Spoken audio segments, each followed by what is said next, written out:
கம்பெனியை வந்து உலகத்தில் வந்து நிறுவறாரு.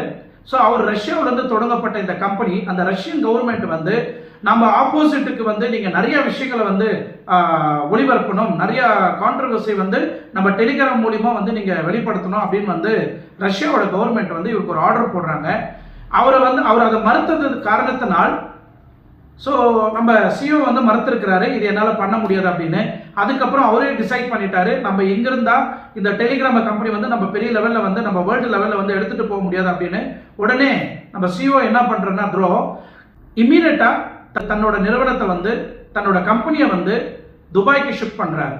துபாய்க்கு ஷிஃப்ட் பண்ணது பிறகுதான் தன்னோட டெலிகிராம் கம்பெனி வந்து உலகம் ஃபுல்லா வந்து அவர் வந்து உலகம் ஃபுல்லா பரவுனது டெலிகிராம். துபாய்க்கு ஷிஃப்ட் பண்ண பிறகு தன்னோட டெலிகிராம் நிறுவனம் வந்து வேற லெவல்ல வந்து பரவிடுச்சு. இதுல என்ன ஒரு சூப்பரான ஸ்பெஷல் இருக்கு அப்படின்னா, இந்த டெலிகிராம்ல வந்து